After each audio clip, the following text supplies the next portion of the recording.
하심을 찬탄하는 보현 행원을 봉송하겠습니다.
스님께 법을 청하는 청법가를 봉송하겠습니다.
오늘 법을 설해 주실 스님께 예를 갖추어 삼정례를 올리겠습니다.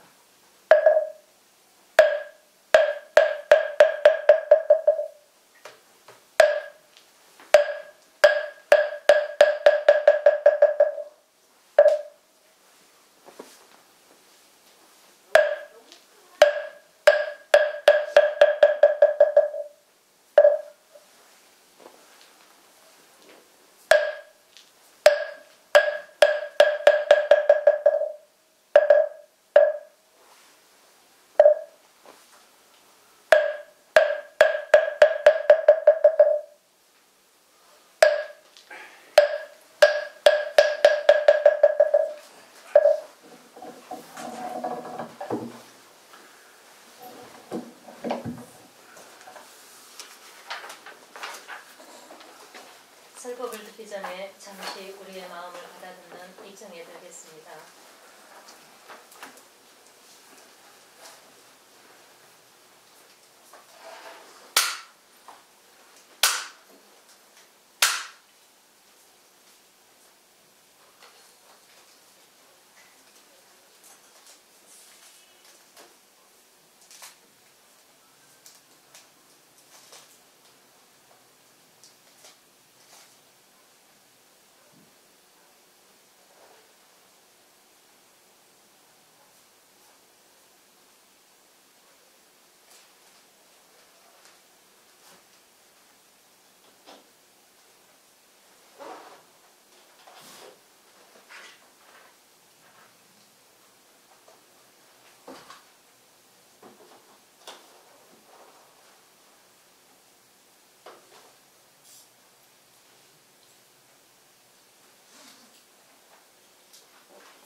네, 반갑습니다. 반갑습니다. 네.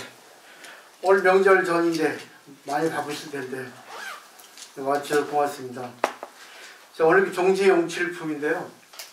땅속에서 솟아 올라온 보살들. 결국 이거는 그 견본타품에 이어서 얘기가 되어지고 있거든요. 견본타품은 그 본문의 원서, 먼 서문이라 해가지고 여기서 보면 이제 내가 열반한 뒤에 이 법화경을 설하겠는가 원을 세우라 하는 것이 이제 나와요. 3번이나 나오죠. 그게 이제 교재 32쪽에 나오지 않습니까? 내가 열반한 뒤는 누가 이 경전을 독송하고 설하겠는가. 32페이지 보면 20번 잘라, 21번 잘라 이렇게 쭉 나오거든요. 근데 여기서 이제 그 대상들, 그 주인공들이 이제 종지용출품에서 나오는 거예요. 나오죠? 그러니까 그분들이 이제 옛날부터 원을 세워서 있었는데 때가 되니까 땅 속에서 솟아올라온 겁니다. 허공 속에서. 그렇게 생각을 하시고 오늘 종지용출품을 보시면 이제 이해가 조금 더 쉬워지고 실감이 나는 거죠. 그래가지고 다시 이제 98페이지 보시면 저번 시간에 했던 거 이어서 저번 시간에 거사님들이 소승성문 아니겠는가 하는 거 다 이게 보면 글에 나오거든요. 이걸 잘 보시고 조금 분명히 생각을 좀 하시면 좋을 것 같아요. 오늘은 98페이지 6번 단락 4대 보살이라고 나오죠. 상행, 무변행, 정행, 안일행. 이런 법신보살.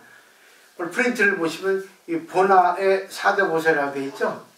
근본적으로 변화한, 근본적으로 교화하는, 그러니까 법신불의 입장에서 보살인데 우리가 원래 전생에 계속 공부를 했던 그런 몸이었다는 걸 여기서 인식하셔야 됩니다. 그냥 이 세상에 단순하게 떨어진 게 아니라 수없이 많은 세월 동안에 우리가 계속 법화경을 공부하고 있었어요. 때문에 지금 법화경을 계속 공부할 수 있었던 겁니다. 거기 보시면 상행, 무변행, 정행, 안일행 되어 있죠? 그래서 거기 보시면 거꾸로 사홍서원을 거꾸로 보시면 돼요.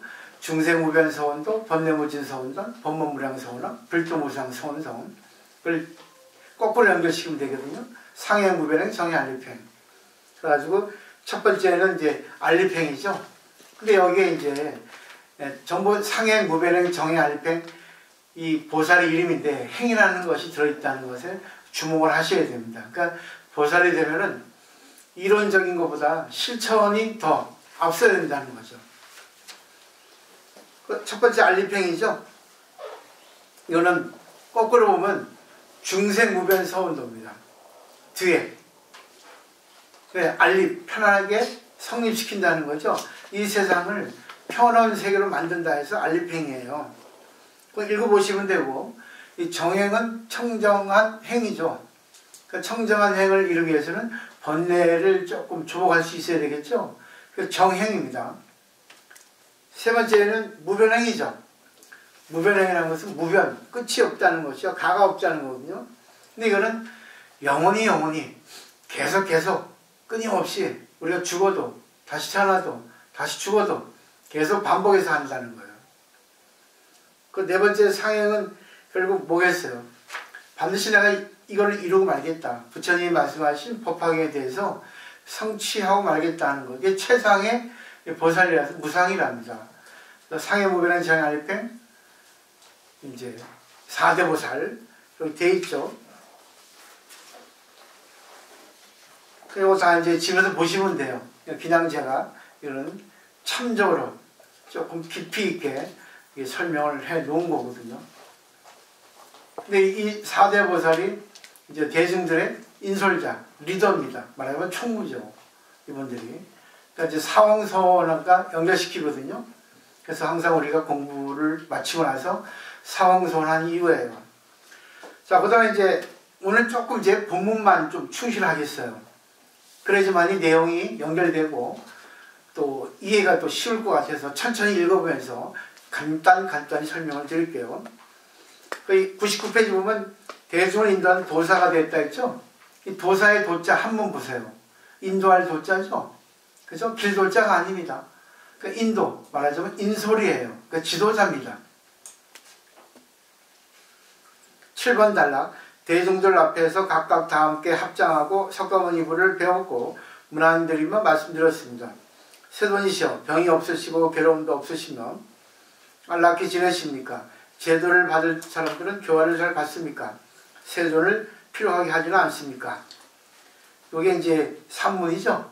그 다음에 이때 내 보살들이 개성으로, 운문으로 항상 반복 형식을 취해서 강조를 합니다. 세존께서 안락하시며 병도 없고 괴로움도 없습니까? 중생들을 교화하시기에 피곤하지 않으십니까? 또 모든 중생들은 교화를 시켜봤습니까? 세존하여금 필요하게 하지는 않습니까? 이거는 부처님은 중생세계에 계시기 때문에 피곤할 수 있다는 겁니다. 근데 없다고 하기보다는 적다는 거죠. 왜? 고가 없을 수는 없거든요. 근데 고가 없는 게 아니라 고가 적어지는 거. 고가 아니게 되는 겁니다. 고가 옅어지는 거죠. 왜? 공의 세계, 이상의 세계 있을 때는, 극락세계 있을 때는 고가 없거든요. 사바세계 오면 부처님이라도 고가 있게 돼요. 왜? 중생을 구제하는 고입니다. 고 아닌 고예요. 마치 부모가 자식을 키우는데 고 아닌 고죠. 그게 그런 내용입니다. 그 다음에 부처님의 답을 보세요. 자, 이거는 뭐 읽지 않겠어요. 똑같은 내용이죠. 답하는 거니까. 괴롭지 않다고 하죠. 괴로움이 적다고 하죠. 왜냐하면 이 모든 중생들은 세세생생에 항상 나의 교화를 받았고 과거의 여러 부처님께도 공양하고 존중하며 모든 선근을 심었느니라. 이 중생들이 처음에 내 몸을 보고 내 말을 듣고는 곧 모두 믿었으며 열애의 지혜에 들어갔느니라. 여기까지. 그러니까 결국 부처님께서 인간으로 태어나셨지만 인간으로 태어나기 이전부터 부처님과의 스승과 제자 관계란 말입니다. 이게. 그렇게 되면 이제 이해가 되시겠죠? 근데 그 다음에 보세요. 다만 예전부터 소승을 배워 익힌 사람들만 제어한다. 이런 사람들도 내가 이제 그들로 하여금 이 경을 듣고 부처님의 지혜에 들어가게 한다.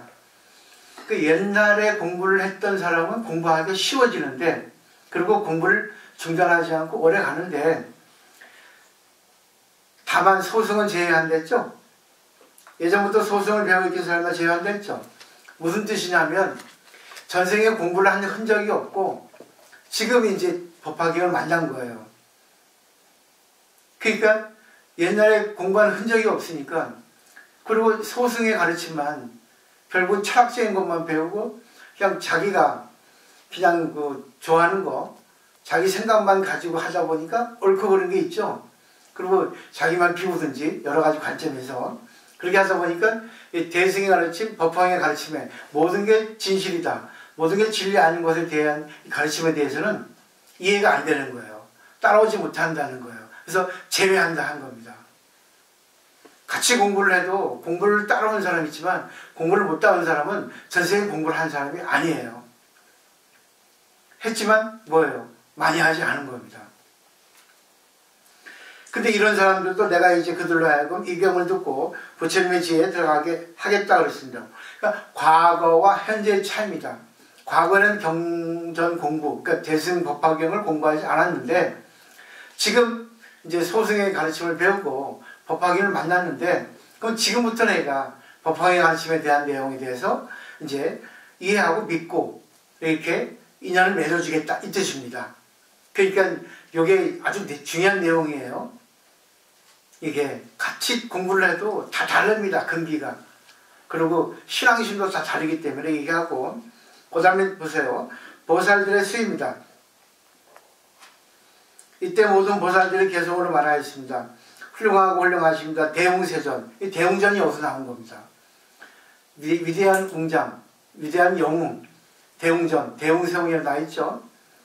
여러 중생들을 쉽게 교화하여 제도하시며 시 형식이라 이 글이 많이 이렇게 축약됐거든요. 부처님이 많은 중생들을 쉽게 교화하고 제도하시고, 그 다음에 모든 부처님의 깊은 지혜를 등이 묻고 듣고 나서는 믿고 행한다 하오니, 이건 중생이죠. 그죠? 저일도 따라서 기뻐합니다. 이 보살이에요. 그러니까 부처님께서 잘 쉽게 가르치시고 중생도 다 따라한다. 그러니까 저희도 따라 기뻐합니다. 따라 기뻐하는 수의심이라는 것은 부처님에게 따라 기뻐하는 건 자기예요. 그러니까 주관 객관이 하나가 됩니다. 따라 기뻐하는 것은 상대가 기뻐하면 내가 상대의 마음에 따라서 나도 기뻐하는 거예요. 이게 수의심입니다. 그러니까 주관 객관이 하나가 되는 거죠. 나하고 상대가 하나가 되는 거. 이때 여러 세존께서 여러 상수보다들을 칭찬하셨습니다.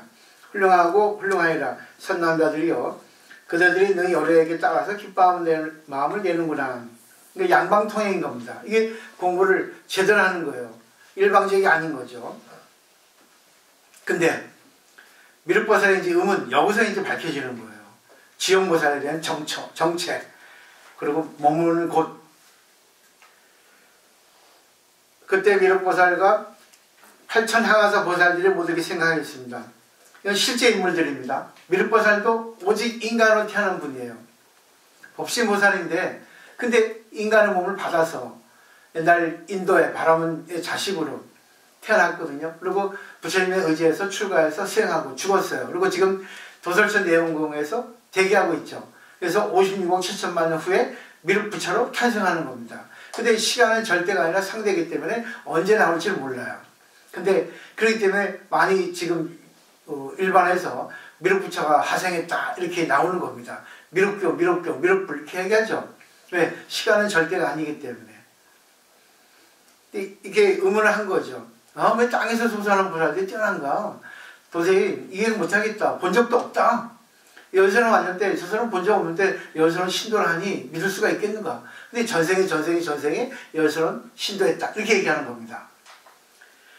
우리들이 예적부터 지금까지 이러한 대보살, 마하살들이 땅에서 솟아 올라와서 세존 앞에 있으면서 합장하고 공명하며 여러 개 문안 엽지는 것을 보지도 못하고 듣지도 못하였습니다. 본 적이 없어요. 우리가 여기서는 신도인데, 진짜 메인 신도들인데 당신들은 언제 여기서는 온 적이 있어요? 보지도 못했는데 어이없어요. 이런 식입니다. 이때 미륵보살 마하살의 8,000향화사 보살들의 생각을 알았으며 자신의 의심도 풀고자 했습니다. 이게 바로 뭐예요? 미륵보살이 항상 중생들의 마음을 알고 헤아리고 이렇게 자비심을 가지고 중생의 의문을 풀어주는 역할, 이게 바로 총무입니다. 총대를 매는 거야 자기가. 부끄럽지만 중생들을 대표로 해서 항상 힘든 일을 나서서 하는 겁니다. 미륵보살의 개성을 묻습니다. 미륵보살이 합장하고 부처님께 개성으로 여쭈었습니다.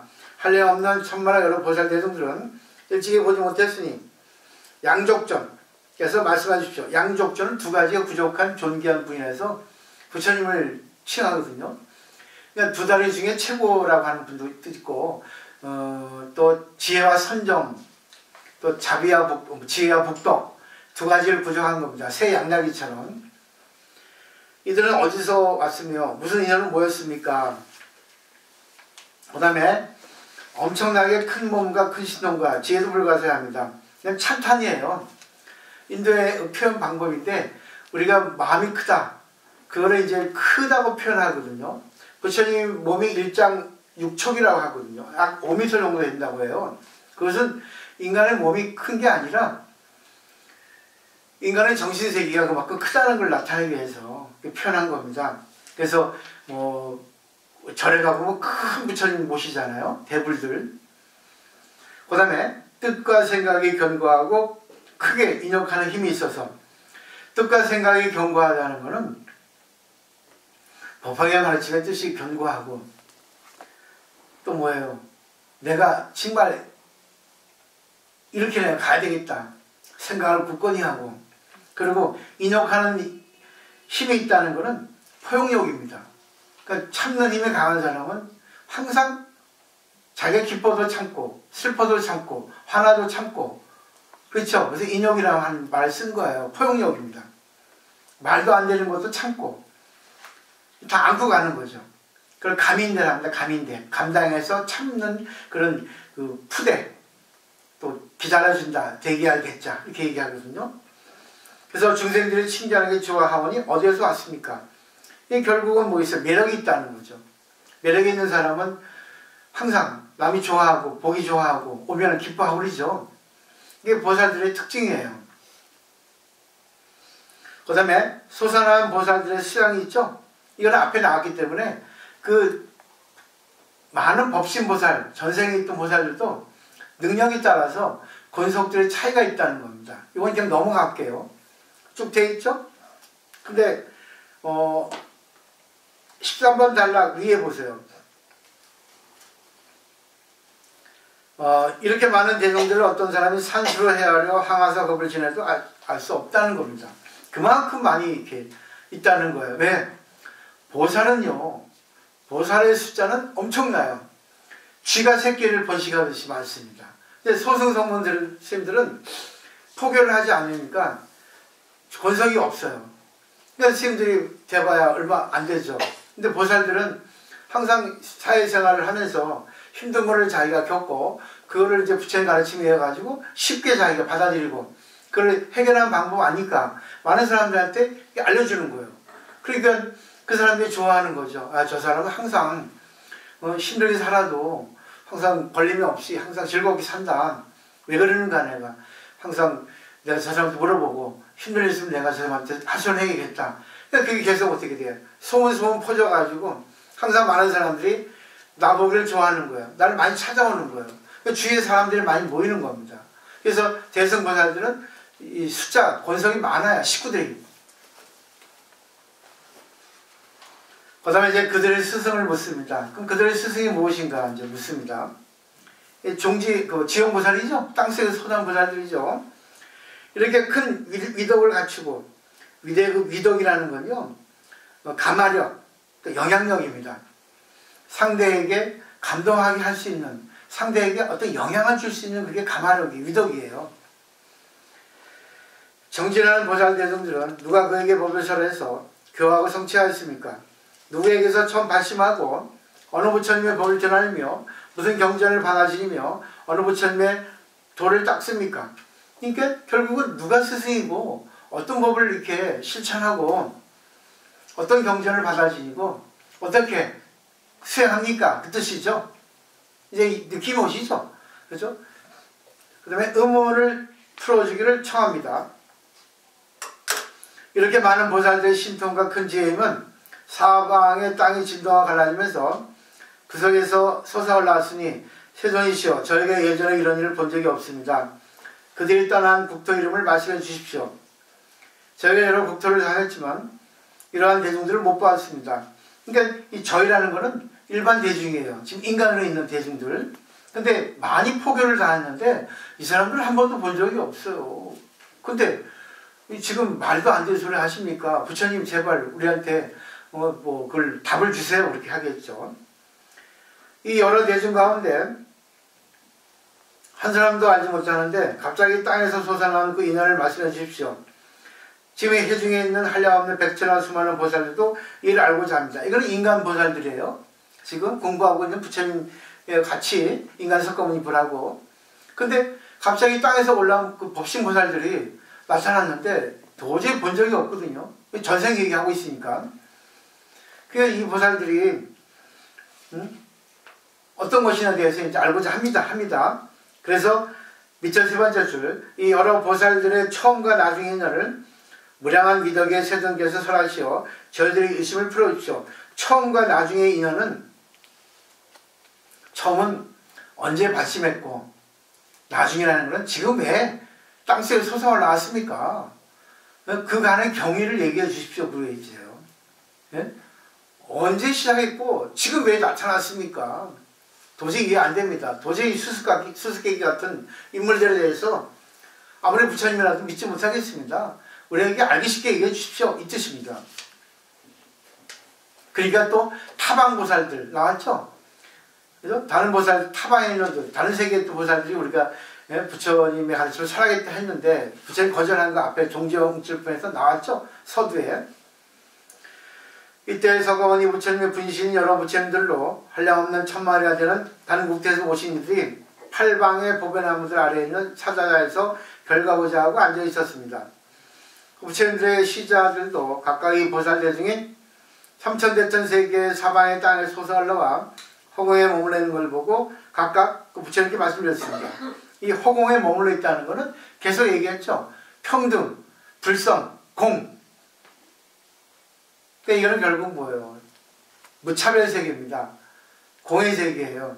평등의 세계입니다. 전부가 하나인 세계예요. 이거를 이해를 해야 되거든요. 근데 이거를 이해하기가 참 어려우니까 법화하기 어려운 거예요. 그냥 내가 마음만 비워서 하는 것 정도 갖고는 안 됩니다. 세상에 좋은 건 나쁜 건 전부 공이라고 생각해야 되거든요. 공이라는 건 결국 뭐예요? 다 좋다는 겁니다. 이걸 보셔야 돼요. 아픈 것도 공이요. 내가 돈 없는 것도 공이요. 모든 게 공이라는 거예요. 이게 이해가 돼야 되거든요. 근데 이거는 이해가 되기도 하지만 믿어야 됩니다. 여기서 이제 계속 뭐예요? 법신의 세계, 진리의 세계를 얘기하니까 이제 이해보다는 믿음으로 먼저 가라는 얘기예요. 세존이시여, 한량없고 그지없는 아승지 보살 대중들이 어디서 왔습니까? 이게 묻잖아요. 그때 여러 부처님들께서 각각의 시자들에게 말씀하셨습니다. 선남자들이여, 잠깐만 기다려라. 여기에 보살 마하설이 있으니 이름은 미륵이니라. 석가모니 부처님의 수기를 받아 이 다음에 성불할 것이니라. 이미 이를 물어서 부처님께 곧 대답하시리라. 그대들은 스스로 마땅히 듣게 될 것이다. 이게 바로 본문의 서문입니다. 여기까지가. 이제 뭐예요? 서론이 됐고 이제 본론이 되거든요. 이 본론에서는 부처님의 정체가 무엇인가? 인간 부처님의 정체가 무엇인가? 우리의 정체가 무엇인가 하는 것까지 우리가 보셔야 됩니다. 내가 지금 인간으로 태어나가지고 이 모습이 내 진짜가 아니라 나의 본체, 나의 진짜는 그러니까 내가 태어나기 이전에 나는 무엇이었던가 하는 것이 여기서 분명히 되거든요. 그래서 선어록에서는 부모 미생전 소식, 부모가 날 낳아주기 이전에 소식이 무엇인가? 그럼 부처거든요. 그 옛날에도 부처고 지금도 부처라는 거예요. 부처에 대한 개념은 조금 나중에 오늘 요것만 보시고 오늘 내용에 대해서 분명히 이제 인식을 하시면 됩니다. 자, 여기가 이제 본문 정정분이에요. 여기서 본문 정정분 돼가지고 이제 일품 2반이 됩니다. 그래가지고 분별 공덕품 전반까지가 되거든요. 상당히 양이 많아요. 많지 않으면서 많습니다. 일품 2반이라 했죠.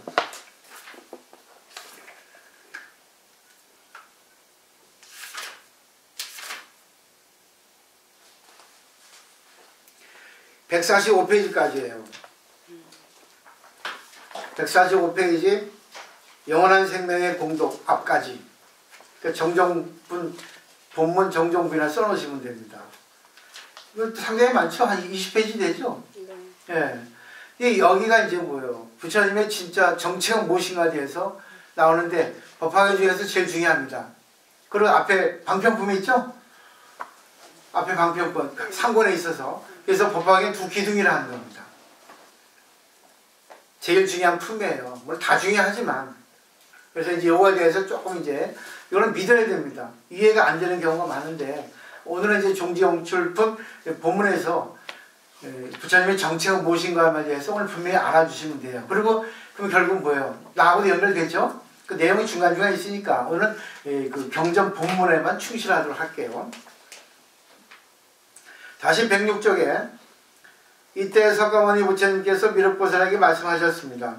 훌륭하고 훌륭하다 아일다. 아일다가 아지타 해가지고 부처님의 아니요 미륵보살의 본명입니다. 마이트레야는 미륵보살인데 원래 이름이 뭐예요? 아지타. 그러니까 인간한테 하는 이름이에요. 석가모니 부처님은 고타마 시타르사죠.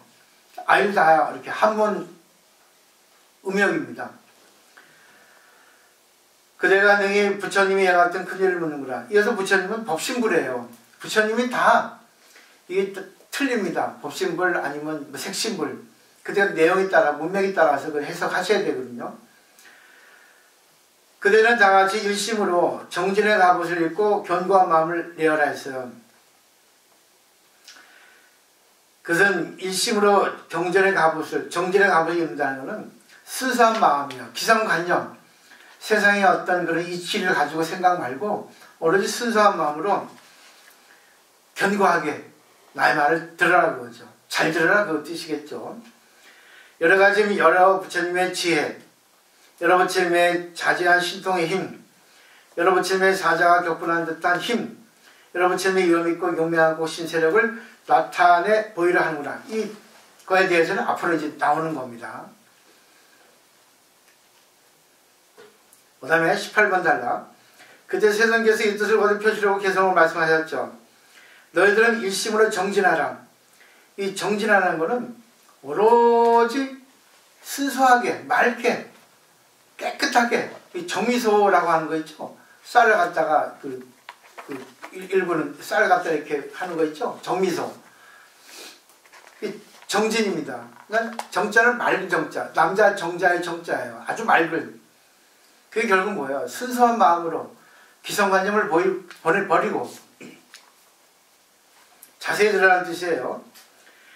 내 이제 이 일을 말하리니 의심하거나 후회하지 말라.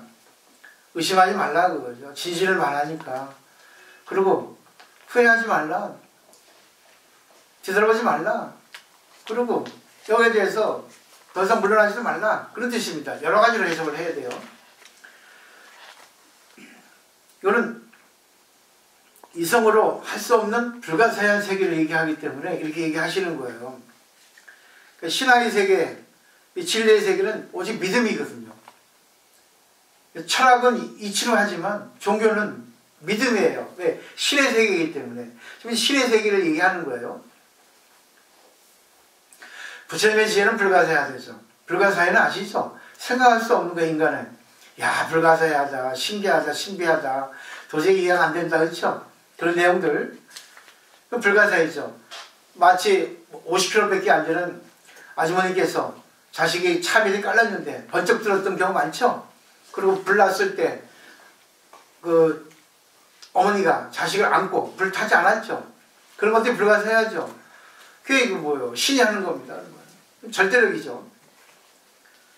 그대는 믿는 힘을 내어 인내하고 선한 일에 머물면 예전에 듣지 못하는 것이 이제 모두 듣게 되리라 했어요. 그러니까 참아라. 모든 게 참아야 되는 겁니다. 그러니까 선한 일에 머문다는 것은 정신 집중해라. 오로지 여기에다가 몰입해라 그겁니다. 오직 여기에 대해서 한번 참고 후회하지 말고 계속 여기에 의심하지 말고 오로지 삼매에 들어가라고 합니다. 내 이제 그대들을 아니라는 걸 편안하고 위로하노니 의심하거나 두려워하지 말라. 이렇게 단서를 내기는 거예요. 진짜 믿어야 된다. 도저히 이해가 안 되는 거니까. 부처님은 거짓말도 없고 지혜도 헤아리기 어려워. 보세요. 지금 뭘 얘기하려면 과거부터 있었다는 걸 얘기하는 겁니다. 결국 윤회 전생. 그래서 우리는 죽고 태어나고 죽고 태어났는데 우리가 전생에 어떻게 살아온 거 모르죠.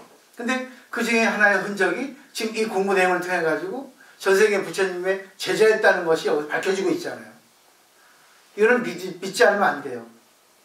이거는 어떻게 돼요? 증명할 수 없거든요. 자기 믿음으로 실감을 해야 됩니다. 공부를 열심히 하면 더더욱 그러고. 그 다음에 얻은 바 제가는 보면 깊고 깊어 분별할 수 없지만 이와 같이 지금 말하려니 그들은 일심을 들으라. 결국은 부처님에게 대한 믿음이 지금 부처님의 말씀에 대한 법의 믿음으로 연결되는 겁니다. 우리가 사람을 믿으면 사람이 말하는 걸 믿죠. 그렇죠? 그러니까 그만큼 이게 신앙심이 있어야 되는 겁니다. 그래서 공부도 신앙심이 있어야지 깊어지지 신앙심이 없고 그냥 머리로 하면 세상의 머리 얄팍해집니다. 오히려 더 나빠져요. 불교를 이용해가지고 더 교만해지기도 하고 더 뭐예요?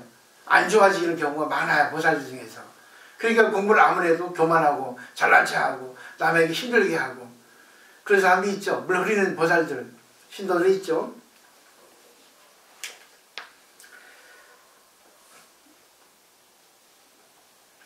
자, 이제 현세일에서 영혼을 드러냅니다.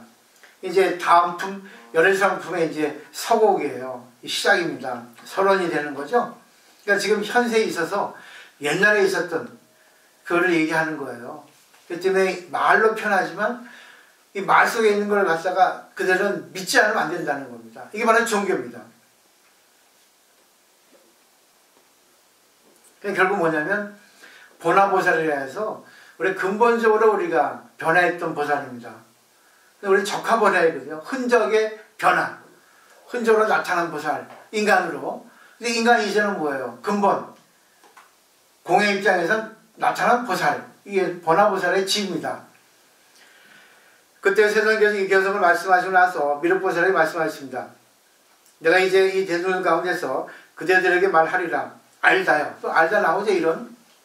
한량없고 수가 없는 아성지 대보살 마하살이 땅에서 솟아올라온 이들을 그대가 예전에 보지 못했다고 하는구나. 그러나 그들은 내가 이 사바세계에서 세상의 깨달음을 얻은 뒤로부터 이 보살들을 교화하고 지도하여 그들의 마음을 조복하고 도에 대한 마음을 내게 하니라. 이 보살들이 다 이 사바세계 아래 세계의 허공에 머물러 있으니라. 여기서 보살들이죠. 그 때문에 성문이 아닌 거예요. 이해하시겠죠? 근데 저도 보살이었고 여기 계신 보살님도 우리 거사님도 보살이었단 말입니다. 근데 잊어버리고 있었는데 이제는 뭐예요? 법화경을 만나서 지원보살이 된 거예요. 이렇게 되면 이해되시는 거죠? 그러면 이 본문에 대해서 이제 이해를 하려고 노력하고 믿으려고 노력하시면 신앙심이 엄청 깊어지고 이제 어떤 일에 대해서도 휘둘림이 없게 됩니다. 그리고 자유자재가 돼버려요. 20번 단락 보세요. 여러 가지 경전을 읽고 외우고 통달하여 사유하고 분별하며 바르게 기억했다. 이거는요, 공부를 많이 한 거거든요. 결국은 이게 뭐냐면 분석적으로 이해한다는 거예요. 불교에서는 분별하지 말라 했죠. 근데 진짜 분석을 해야 됩니다. 진짜 분별을 해야 돼요. 이것이 옳으냐, 이것이 그러냐. 근데 결국 그것은 근본적으로 보면 공인데 다 똑같은 인간인데 지금 우리 사바세계에 사는 거는 좋은 게 나쁜 게 있죠. 옳고 그른 게 있죠. 그걸 여러 가지 관점에서 분별을 아주 자세하게 하기 때문에 이렇게 표현한 겁니다. 그럼 이해되시겠죠?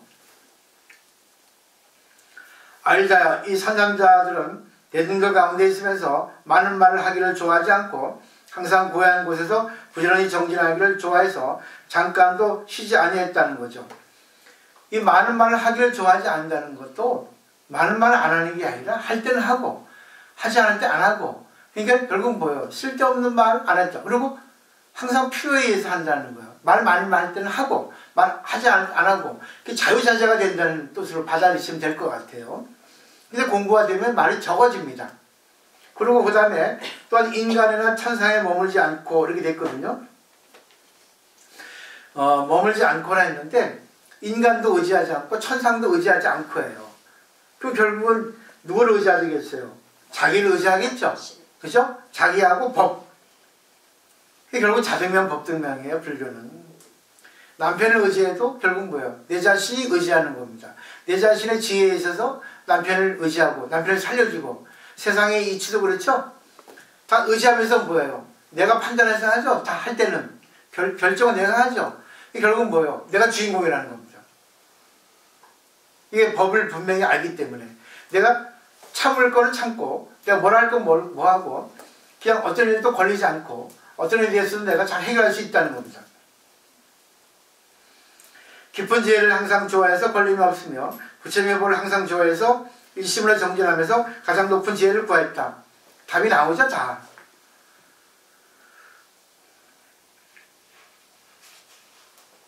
이때 세상계집들 거듭 펴시려고 개성을 말씀하셨습니다. 알대에 마땅해라. 이 대보살들은 우수한 겁전부터 부처님의 지혜를 닦아 익혔으니 모두 내가 교화해서 큰 도의 마음을 내게 했다. 이들은 나의 제자로서, 이 제자라고 번역하셨지만 이건 자식이에요. 부처님의 분신입니다. 느낌 오시죠? 그죠? 결국은 보세요. 우리가 우주의 이론이죠? 그죠? 우리가 죽으면 우주로 돌아가죠. 근데 우주는 법이죠. 그러니까 우리가 죽으면 법으로 돌아가는 거예요. 근데 법으로 돌아가면 그게 인연법이죠. 다시 인연에 이어가지고 다시 인간이 나타나는 거예요. 근데 그 인연을 나타나는 거는 앞에 법석표에 있으면 일부러 내가 자진해서 이 몸을 가지고 여성이냐 남성이냐 이 집에 이 부모를 택해서 내가 태어나는 겁니다. 이걸 믿으셔야 됩니다. 그러니까 결국 이렇게 태어난 거는 업으로 태어난 게 아니라 원에서 태어나는 게 원생이랍니다. 이 사람 만난 것도 원해서 만난 거예요. 이 사람도 원해서 만난 거예요. 아, 싫은데요? 근데 아직까지 당신이 옛날 전생에 대한 기억이 나오지 않아서 그렇지, 지금 공부를 하게 됐으니까 이제는 뭐예요? 다르게 됩니다. 아, 그랬구나. 네가 그렇게 나를 힘들게 했던 게 나를 구제해 달라고 하는 그런 신호였구나. 이렇게 알게 되는 겁니다. 그러면 생각이 달라져요. 오늘 상대에게 미안하니까 상대가 감사하게 되고 상대가 안 닿게 됩니다. 그렇게 해서까지 나한테 이렇게 성장을 원하고 나의 어떤 그런 구제를 바라는 거니? 여러 가지 이렇게 생각을 할 수 있게 되거든요. 그 때문에 달라져요. 삶을 보는 게. 이 세계를 의지해 있으면서, 이 세계를 의지한다는 건 사바세계에 살면서죠. 결국 제가 불자에게 맞는 가르침이라는 거예요. 이 법화경이. 사실 이걸 꼼꼼히 하면 2년, 3년 걸려요. 근데 너무 지겨우니까 또 나중에 또 공부하다 보면 또 공부해요. 저는 뭐 수십 번 봤습니다. 근데 볼 때마다 생각이 달라져요. 해석이 달라져요. 깊이가 달라지죠. 그죠? 항상 두타행을 하고, 두타행을 하는 건 욕심을 줄이는 겁니다.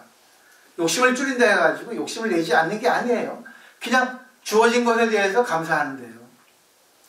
욕심을 많이 낼 때는 내도 또 그 대가가 오지 않으면 감사하고. 이게 바로 두타행이라는 겁니다. 그렇게 해석하셔야지, 그냥 스님들의 두타행은 홈리스처럼 모든 걸 욕심 버리는 거, 그거 아니에요. 대승의 입장의 두타는 그렇게 생각하셔야 되고, 고향들을 좋아했으며 시끄러운 대중처소를 버리고 말이 많은 것을 좋아하지 않았나니 이러한 모든 제자들이 나의 법을 배워 익히며 밤낮을 항상 정진하여 부처님의 도를 구하기 위해서 이 사바세계 하방인 허공 중에 머물러 있었다 했죠. 결국은 사바세계 아래 땅 밑에서 허공에서 올라온 보살들이 지용보살인데 보살들이었죠. 그리고 일반인 불자죠. 스님들이 아니었죠. 뜻과 생각의 힘에 견고하고 부전한 지혜를 구하며 가지가지 묘한 법을 설하기 위해 그 마음에 드럼이 없느니라. 결국 뭐겠어요? 왜 드럼 없겠어요? 나는 부처님의 자식이야. 나는 옛날부터 부처님 자식이었고 보살님도 많이 했고 일부러 나 이 세상에 중생을 구제해 왔어. 그러니까 어떤 걸 두려워하겠어요? 그 때문에 지옥을 그냥 스스로 가는 거예요. 지옥 중생을 구제하기 위해서. 이게 대보살입니다. 성철 스님도 돌아가시면서 지옥에 간다 했잖아요. 왜? 지옥 중생 구제하기 위해서. 지옥이 아닌 거예요. 그 지금 사바세계 지옥이잖아요. 서로 헐뜯고 서로 질투하고 서로 뭐 이익을 바라고 남이 어떻게든 관계없이 자기 힘만 된다. 그죠? 항상 경쟁 세계에 있잖아요. 지옥이잖아요. 근데 이걸 즐기는 거예요. 그러면서 걸리지 않고 상대에게 오히려 영향력을 주는 겁니다. 상대가 가지고 있는 불성에 불을 질러주는 거죠. 꺼내주는 거죠, 불성을. 23번, 22번 단락 보세요. 이제 쓱 나옵니다, 전체가. 내가 가야성 보리순 아래에 앉아. 이거는, 붓다 가야죠? 모두 가야. 원래 가야입니다. 근데 부처님께서 깨달아져서 붓다 가야라고 하는 이름이 붙여진 겁니다. 마가도 비하로 주에 있거든요. 니런선나 옆쪽, 뭐죠? 그 상대편 언덕에 있어요. 가장 바른 깨달음을 이루고 최상의 법륜을 불림해서 그때 이들을 교화하여 처음으로 도의 마음을 내게 하였더니 지금 모두 물러가지 않는 자리에 있어 앞으로 모두 성불하리라. 내가 지금 진실한 말 하나니 그들은 일심을 믿어라. 내가 올해 일적부터 이 사람들을 교화했다. 느낌이 오시죠? 근데 부처님 당시 때 보리수 아래에서 구제한 중생들, 근데 그 중생들이 전부 전생에 구제한 중생들이었죠? 교화했던 중생이죠? 근데 우리가 지금 여기서 법으로서 이어져 내려왔기 때문에 지금 우리가 이 공부를 하는 것도 우리도 전생에 연결되는 보살입니다. 이거 생각하셔야 돼요. 이렇게 되지 않으면 그런 신앙심이 없는 겁니다. 그렇게 하지 않으면 이 법화경이 죽어버려요. 그러니까 보살님들은 스님보다 한 단계 지위가 높은 거예요. 스님들은 보살이 아니에요. 스님이에요. 성문연각이라고. 소승불교 전문 수행자라고. 자기만 오로지 수행하는 거예요. 아란이 되는 거예요. 보살님들은 이 사바세계에서 욕심을 내면서 욕심을 조절하면서 중생들을 갖다가 구제하는 게 아니라 행복하게 해주는 길을 알려주는 겁니다. 서로. 너무나 차이가 커요. 그러니까 생명은 이 세상만의 것이냐 아니면 영원의 것이냐 이거를 잘 보셔야 돼요. 이 세상만의 것이라 하니까 마음대로 사는 거예요. 이 한 생을 끝난다 하니까 뭐예요? 마음대로 인연법을 갖다 무시하고 마음대로 하는 거예요. 특히 정치인들. 그리고 일반 사람은 마찬가지죠. 근데 영원이라 생각하면 다음 생이 있다는 걸 알기 때문에 조심합니다. 그리고 재밌는 게 지옥이라는 것도 이거 사실은 허구는 아니에요. 있어요. 근데 어떤 물리적으로 어떤 장소적으로 지옥이 있는 게 아니라 마음의 지옥이 있다는 거죠. 그러니까 우리가 이 공부를 하게 되면 항상 남을 위해서 잘 살게 되고 항상 내가 부자라도 항상 남에게 도움을 주고 내가 돈이 없어도 가난하고 병이 들어도 항상 남을 위해 살게 되고 그렇죠? 그러면 이제 그 상대방은 부자로 살고 아주 잘난 체하고 살았는데 죽을 때 그러는 거예요. 넌 지옥에 갈 거야. 나는 잘 살았기 때문에 지옥에 안 가거든. 그래서 지옥이 만들어진 거예요. 근데 그 사람은 죽을 때 얼마나 힘들게 죽겠어요. 불안한 거예요. 그러니까 관음성지가 만들어진 거예요. 관음성지가 아주 절마다 도장 탁탁 찍어가지고 저승 갈 때 가면 지옥에 안 간다고 그런 거 있죠. 근데 지옥은 가지 않아요. 그 아미타에 보면 구해일천한 사상이 있거든요. 전부 정토로 갑니다. 근데 다음 세상에 태어날 때 지옥으로 태어나는 거예요. 자기가 뿌린 대로 거두는 거예요.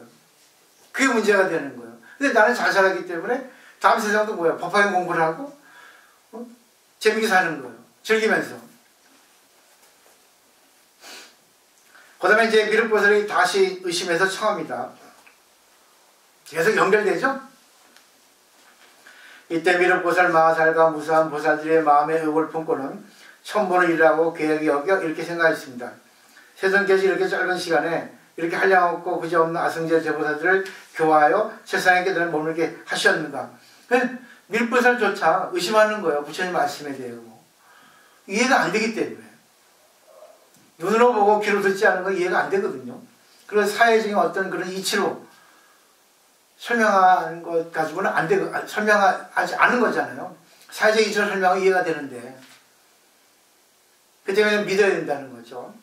그 다음에, 그래서 그 부처님께 말씀드렸습니다. 세존이시여 여러께서 태자로 계시다가 부처님의 당시 때 얘기하죠.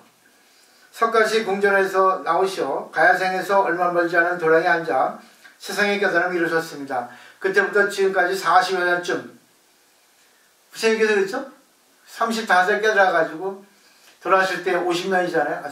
45이잖아요. 45년간. 세존께서 어떻게 짧은 시간에 대작불사, 큰 불사를 지어 부처님의 세력과 부처님의 공덕으로서 이와 같이 한량없는 대보살들을 교화하여 세상의 깨달음을 이루게 하셨습니까? 그러니까 대작불사는 그런 거야. 지옥보살을 만들었습니까? 어마어마합니다. 불사라는 것은 중생부재입니다. 그러니까 보살들이 공부를 하시다 보면 내가 달라지고 내가 달라지다 보니까 남편 달라지고 자식이 달라지고 실상 다 달라져요. 나하고 인연된 사람들은. 이게 대작불사입니다. 그러기 위해서는 뭐예요? 나의 본체를 알아야 돼요. 옛날에도 공부했는데 계속 공부했는데 지금 공부해가지고 내가 옛날처럼 다 돌아가지 않으면 안 되지. 내가 여기서 지금 태어난 거는 중생을 구제하기 위한 건데 일부러 한 건데 내가 몸 아끼면 안 되지. 즐겨야 되겠다 보살행을. 이렇게 되는 거죠. 이게 바로 신앙심이에요. 이게. 그 다음에요. 세존시의 대보살들은 어떤 사람이 천만원 겁동안을 두고 헤아려도 대할 수 없어 그것을 알 수 없습니다. 이들이 오랜 세월부터 지금까지 한량없고 그지없는 부처님 계신 데서 온갖 성물을 심으면서 보살들을 성취하고 항상 범행을 닦았을 것입니다. 그러니까 시제가 과거로 해야 됩니다. 세존시여 이런 세상들 믿기 어려울 것입니다. 이제는 믿죠, 그죠? 믿지 않습니까? 이게 얘기해 주시니까 마지막으로 많은 이제 공덕을 닦았을 것입니다. 근데 이런 걸 얘기해도 세상 사람 믿기 어려울 것입니다. 이렇게 얘기한 거죠. 그러니까 여기서 부소 잔호의 비유를 합니다. 미륵보살이 얘기하죠. 여기서 이제 석가모니의 존재를 밝히는 거예요. 인간 석가모니 부처님. 실상은 아는 분은 부처님이에요. 앞에 방편문에서 유불여불이란 말 아셨죠? 오직 부처님과 부처님만이 아는 거예요. 이 내용은. 한번 보세요. 그래도 인간에게 이해시키고 믿음을 주기 위해서 이렇게 비유를 듭니다. 마치 어떤 사람이 얼굴이 예쁘고 머리카락이 검은 25세쯤 되는 젊은이가 100살 된 노인을 가리켜 내 아들이라 하고 100살 된 노인도 젊은이를 가리켜 이는 나의 아버지로서 나를 낳아 길렀다고 한다면 이해를 믿을 수 없는 것 같습니다. 비유 잘 들으셨죠? 부처님도 와서 도를 이루신 지 오래지 않았는데 이 보살대중들은 한량없는 천만원 것부터 불도를 위해서 부지런히 정진하였습니다. 한량없는 100천만원 삼매에 잘 들고 나면 머물러서 그 신통을 얻고 오래도록 범행을 닦았습니다. 모든 선한 법을 차례차례 익혀 문답에도 능하여 사람들 가운데 보배입니다. 모든 세간에서 매우 희화합니다. 근데 이거는 하루아침에 안 된다는 거예요. 근데 하루아침에 안 되는 게 아니라 하루아침에 됩니다. 왜? 우리가 이걸 믿으면 일생 인생 갖고는 안 되는 거예요. 영원입니다. 영원. 뒤에 이제 묘장엄만 보살품 들어가 보면 이 여기 어떤 그 신뢰가 나옵니다. 그 때문에 이제 뒤에는 너무 재밌어져요. 신뢰가 나오기 때문에. 거의 끝났어요. 이제 어려운 거는. 그 다음에 26번 단락.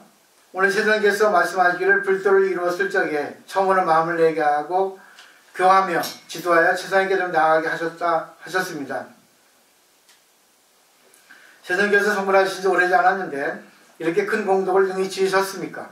저희들은 비록 부처님께서 편리에 따라 마땅하게 하시는 말씀을 믿고 부처님 말씀이 허망하지 않으며 부처님이 아시는 걸 다 통달했으면 만일 새로 발심한 보살들이 부처님께서 열반하신 뒤에 이 말씀을 들으면 여기서 새로 발심한 보살들은 같이 공부하신 보살 중에 안 나오는 분들이에요. 이해되죠? 그냥 들을 말씀이 아니에요. 발심했는데 재미가 없는 거야.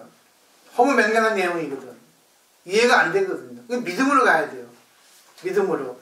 이 때문에 믿을 수 있고 공부를 계속할 수 있다는 건 어떠한 경우나 불문하고 결국 뭐예요? 전생에 내가 공부를 많이 했던 흔적입니다.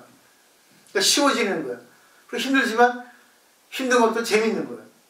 힘들지 않은 게 없어요. 그러니까 그걸 보세요. 새로 발심한 보살들이 부처님께 열반하신 뒤에 이 말씀을 들으면 꼭 믿고 받아지 아니하고 법을 파기하는 죄업에 있는 일을 들 듯 합니다. 딱 나왔죠? 제가 그냥 말씀드린 거야, 이거는. 저도 믿거든요. 그렇지만 똑같이 공부해도 안 되는 거예요. 이게 쉽지 않습니다, 법파기가. 그래서 어려운 거라서. 어려운 게 아니라 믿음이 어려워. 믿기가 어려운 거예요. 근데 또 이제 여기다 법을 설명하면 또 길어지니까 이건 이제 좀 나중에 시간 되면 하고 제법시장에 대한 거 일단은 요 문맥을 잘 보시고 여기에 대한 믿음을 가지셔야 됩니다. 그렇습니다. 세존이시여 원컨대 자세히 해설하시어 저희들이 의심하지 않도록 하여 주십시오. 오늘 세상의 모든 선남들이 이 사실을 듣고도 의심을 내지 않게 하여 주십시오 라고 합니다. 이제 연애수정풀에 들어가가지고 부처님의 본체가 나오는 겁니다.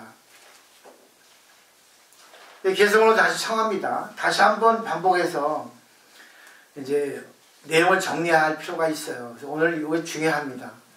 내용 분석을 해야 됩니다. 그리고 내용에 대한 이해와 내용에 대한 믿음을 가지셔야 돼요. 그래야지만이 이제 명절 때도 이제 집안이 모여서 다투지 않고 화목하게 이제 살 수 있습니다. 이럴 때 미륵보살이 이 뜻을 펴려고 개성으로 말했습니다. 부처님께 예전 석가시 궁전에서 집을 떠나 가야산 근처에 보리수 아래 앉으신 지 지금까지 오래되지 않았는데 이 여러 불자들의 그 수योग 한량이 없고 오래전부터 불도를 행하여 신통에 머물렀습니다. 보살의 도를 잘 배우고 세상의 법에 물들지 않은 것이 마치 연꽃이 물에 있는 듯 땅에서 솟아 올라와 모두 공경하는 마음을 내어 세존 앞에 있습니다. 이게 결국 뭐예요? 인간 부처님, 현생의 부처님을 얘기하고 있죠. 근데 법화경에서 연꽃이 나온 건 여기밖에 없어요. 연꽃이 땅에 있어도 물들지 않는 거예요. 나왔죠 여기, 그죠? 연꽃이 물에 있는데 땅에서 올라와. 여기밖에 없습니다. 연꽃이 나오는 데는. 처음으로 나왔어요. 그리고 노자 도덕경에도 죽었지만 죽지 않은 것이 수명이라 했습니다. 멋있는 말이죠. 우리가 죽어도 죽은 게 아니에요. 살아도 살아도 아닙니다. 그러니까 죽은 것도 불성이고 사는 것도 불성이에요. 죽은 거는 죽은 거로서 가치가 있고 사는 거는 사는 거 가치가 있어요. 왜? 사는 거 이상 없거든요. 죽으면 죽은 거 이상 없거든요. 그죠? 살아있을 때 죽은 거 없죠? 죽었을 때 살아있는 게 없죠? 그렇기 때문에 항상 인연에 있어서 그 인연만 보라는 거예요. 이게 제법실상이에요. 근데 이거는 보는 관점이고, 보살행 할 때는 이 사바세계는 사바세계 법칙이 있잖아요. 그죠? 석차가 있잖아요. 거기 또 무시할 수 없죠. 그러니까 제법실상도 뭐랄까 실상의 제법실상이 있고 현상의 제법실상이 있거든요. 그러니까 본질의 제법실상이 있고 현상의 지말의 제법실상이 있단 말입니다. 그러니까 이 사바세계는 제법실상인데 석차가 있어요. 여자, 남자, 이 사람은 대학, 고등학교, 이 사람은 뭐죠? 10억, 20억 있죠? 그리고 이렇게 하면 안 돼, 이렇게 하면 돼 있죠? 법칙이 있잖아요. 그렇지만 이 실상의 제법실상은 그게 다 똑같이 보여요. 100점인 거예요. 이해하시겠죠? 그 때문에 그걸 양쪽 뭐예요? 이걸 갖다가 조화를 이루어야 됩니다. 이게 어려운 거야, 이게 어렵단 말입니다. 그래서 이 보살이 그렇게 어려운 거예요. 근데 스님들이 이걸 못하는 거예요. 한쪽만 하는 거예요. 내 마음만 비우면 돼요. 아공. 나만 비우는 거예요. 나 비웠어. 이기주의죠. 상대가 물에 빠져 죽든 좀 있으면 죽어도 관계없이 이뻐 그래 무책임하죠. 그때 왜 스님들은 진실이 어떻게 보면 부족하고 자비심이 없는 거예요.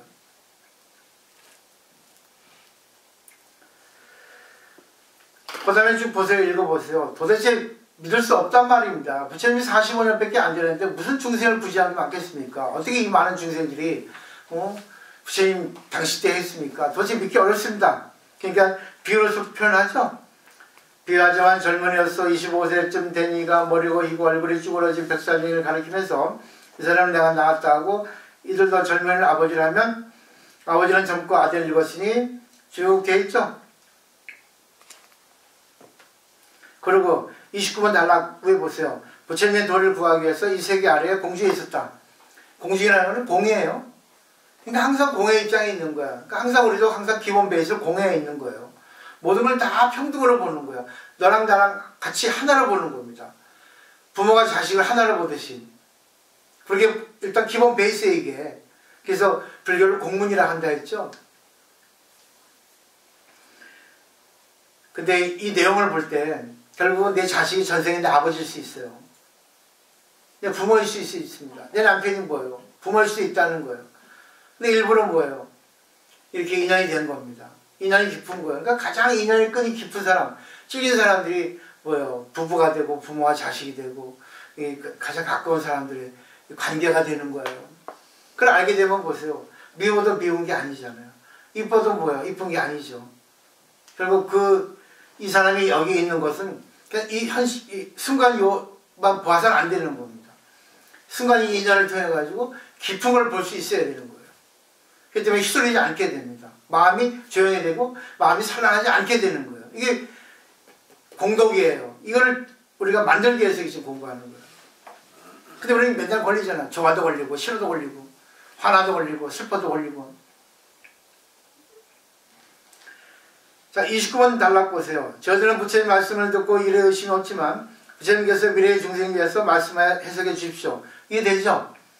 그러니까 이게 이해가 안 되니 공부가 재미없는 거예요. 법화경이.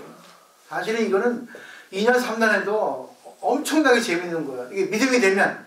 근데 믿음이 없으면 뭐예요? 아이 귀신실 하나 까무실 하고 있네. 이해가 안 되는, 믿음이 안 되는 거예요. 부처님 말씀인데도 믿고 살도 안 됐잖아. 제차하니까 이해가 됐잖아. 믿었잖아.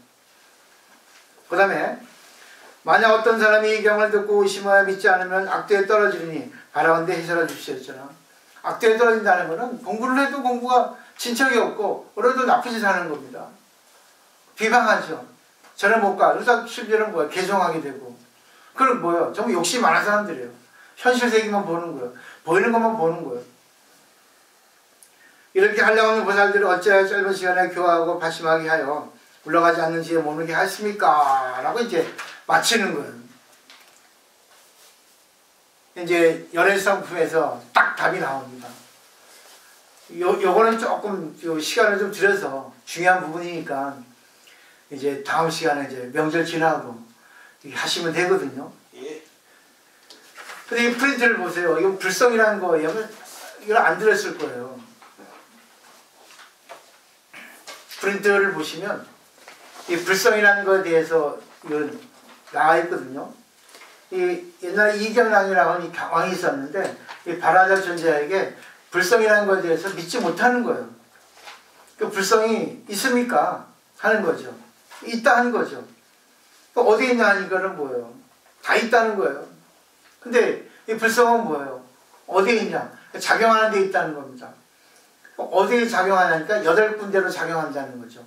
불성이 손에 있으면 손을 잡고, 발에 있으면 걷고, 뭐 눈에 있으면 보고, 이렇게 써있죠.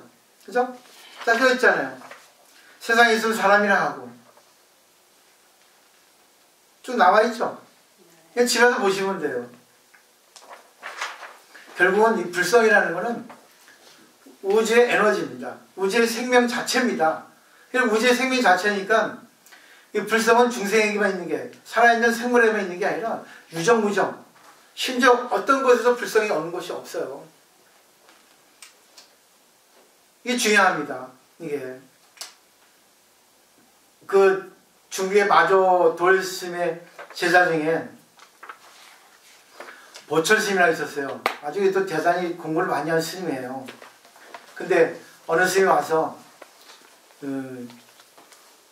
물을 하니까 그때 여름이었나 보철선사가 부채를 이렇게 붙이고 있었어. 그러니까 그 스님이 바람이죠, 바람. 바람의 본성은 상주입니다. 바람은 항상 있다는 거예요. 항상 있죠, 바람이. 공기가 항상 있듯이. 어디에도 안 가는 것이 없습니다. 그랬죠. 보철선사가 그 말을 듣고 그러냐.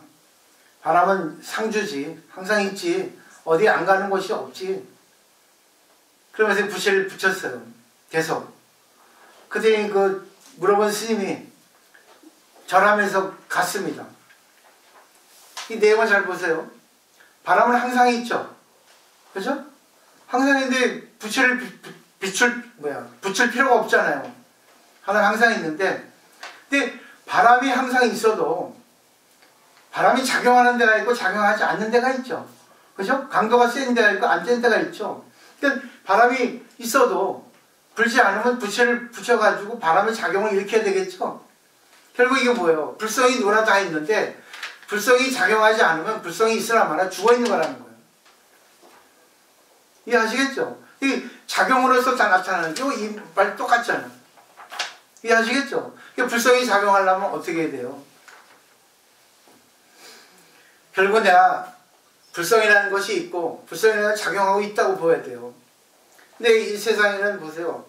생사의 세계죠? 생사의 세계는 번뇌의 세계라는 거예요. 이 번뇌의 세계에 내가 불성이 있다는 걸 자각하고 깨달으면 이 번뇌에 휩쓸리지 않습니다. 번뇌 없어요.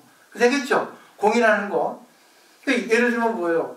이것도 다 붙여고 다 붙여라고 생각하면 나에게 힘들게 하는 것도 붙여고 나를 좋게 하는 다 붙여라 보니까 걸리지 않겠죠? 왜? 둘을 하나를 보니까. 이게 공이란 말입니다. 근데 생사 속에 부처가 없으면 미혹하지 않는다 했거든요. 말이 이상한 거야. 이런 번뇌 속에, 이런 힘든 세계 속에 부처가 없으면 힘들잖아요. 근데 미혹하지 않는다 했어. 걸리지 않는다 했어요. 근데 그걸 해석을 잘해야 돼요. 왜? 내가 깨달을 때가 있고 깨닫지 못할 때가 있잖아요. 내가 상태에 따라서 기분 좋을 때가 있고 수용할 때가 있고 수용하지 못할 때가 있죠. 상태에 따라서. 그때 따라서 그때는 뭐예요? 그냥 가만히 보라는 거예요.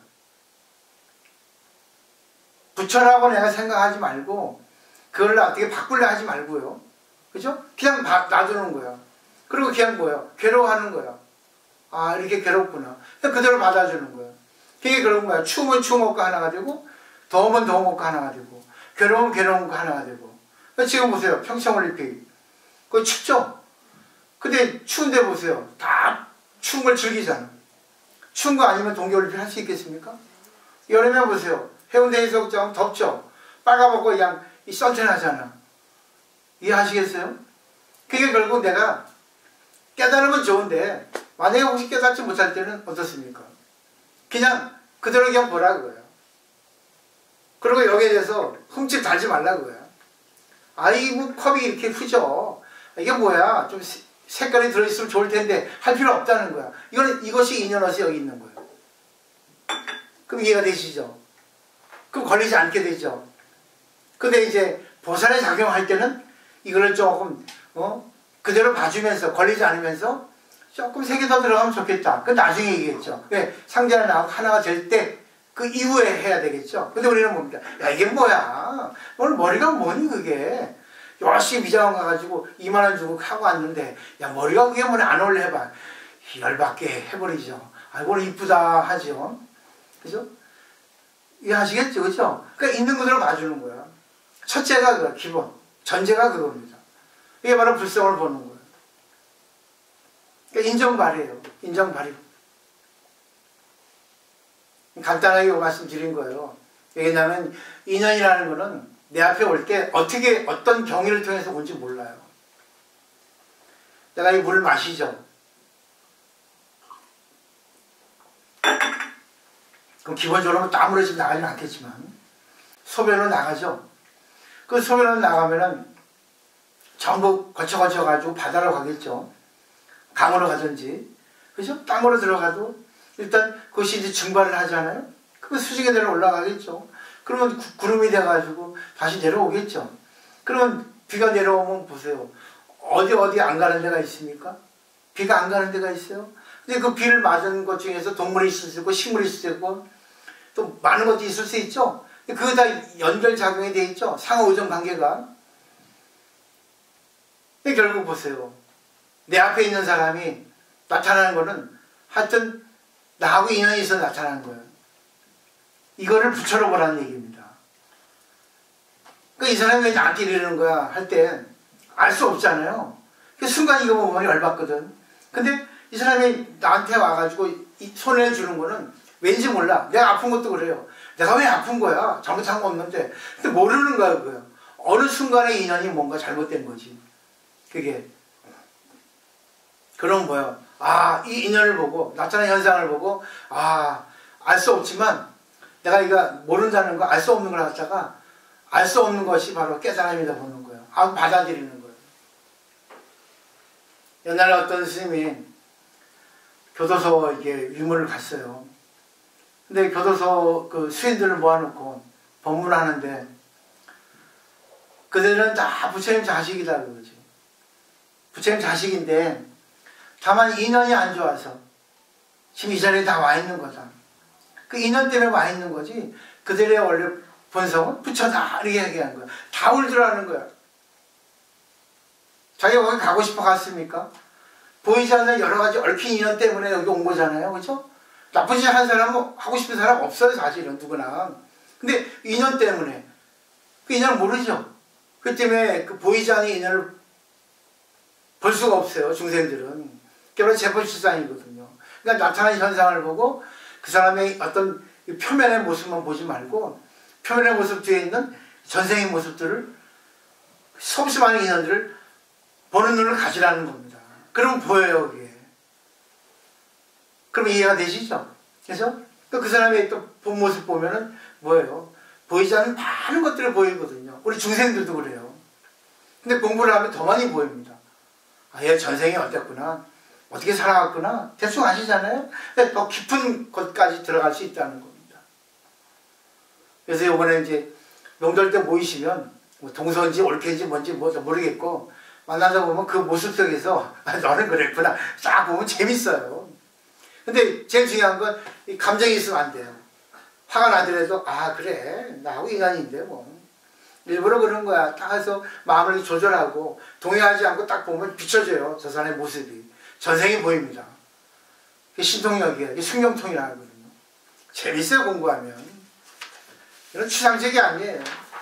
때문에 이게 보이지 않는 걸 믿을 수 있어야만이 진짜 공부가 되는 거예요. 이제 오늘 종지출품 통해서 이제 자기 자신의 정체를 이제 아시겠죠? 그죠? 네. 네. 총무님밖에 모르는 거야. 그래서 네, 질문 있습니까? 제가 이제 법학인 공부를 하면서 지옥이라 육도가 네? 따로 육도가 따로 있는 지옥 악의 출생 그 육도가 따로 있는 것이 아니고 사바 세계에 다 있구나 이걸 느끼게 됐거든요. 네. 그 생각이 틀린 건지 옳은 건지 맞죠? 맞습니까? 그래서 인연에 있어 육도가 있습니다. 근데 마음이 있어요. 사바 세계에 지옥 악의 축생 아수라 인간 천상 다 있다. 예. 어디 가도 없습니다. 그거는. 예, 그래서 마음속에 있습니다. 죽어서 가는 곳이 아니고 그렇죠. 현재 우리가 예. 다 그걸 겪고 있구나. 네.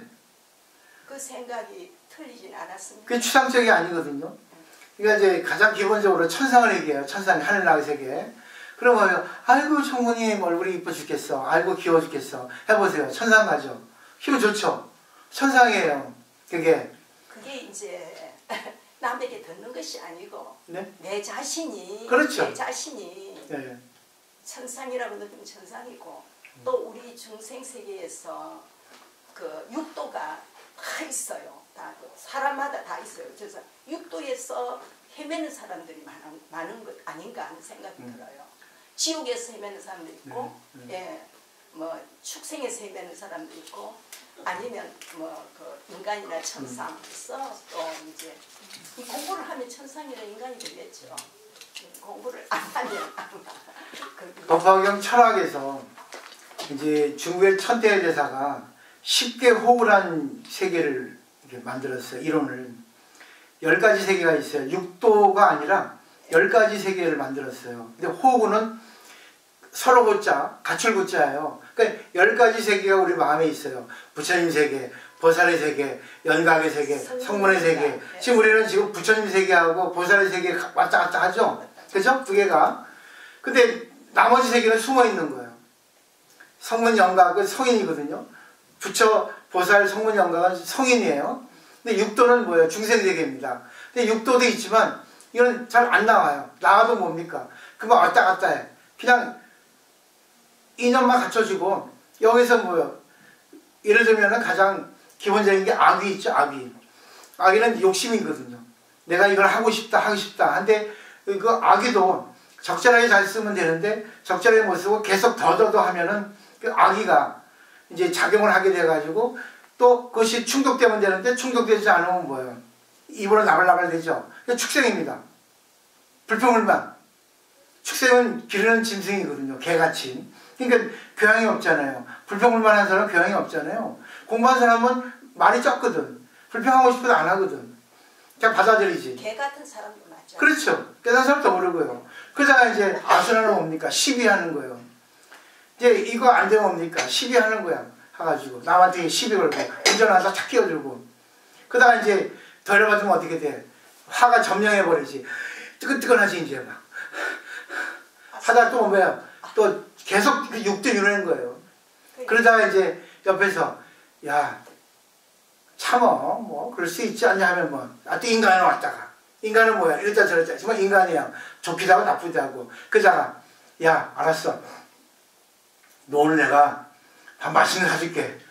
그래? 화나지만 네가 사준다니까 가자. 천상 가는 거야.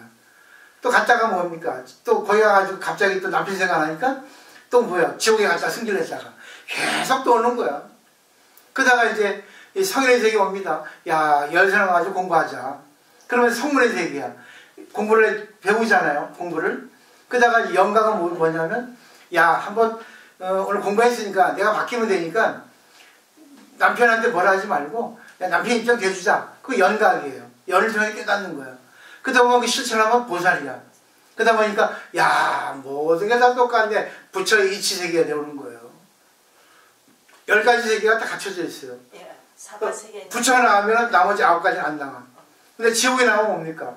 부처가 숨어있고 다 뚫려 숨어있어. 대기 상태로. 그게 인연인 거예요. 그 내가 화나면 뭐예요? 화난 상대가 왔다는 거예요. 내가 기쁘면 뭡니까? 기쁜 상대가 왔다는 거예요. 근데 공부를 하면 어떻습니까? 화낸 상대가 와도 하하하하 묻죠.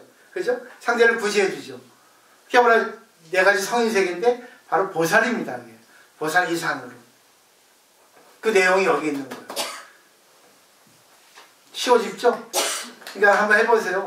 한 번만 다시 딱 이렇게 있으면은, 한 번만 참으면은, 여기서 이제 참으면서 뭐예요? 이치를 딱 내보이면, 아니, 내가 전생에 나가 이랬는데, 이렇게 하면 안 되지 생각하면은, 어떻습니까? 여유가 생겨요. 그럼 보세요. 얼굴에 여유가 써 있습니다. 있다고. 후덕하게. 이게 결국 뭐야? 아까 가만한 영향력, 매력이 나오는 거예요. 사람들이 오고 싶은 거야. 내 옆에 계속 오는 거예요. 좋으니까. 편하니까. 네. 또 오늘 마치고 다음 주에 뵙겠습니다.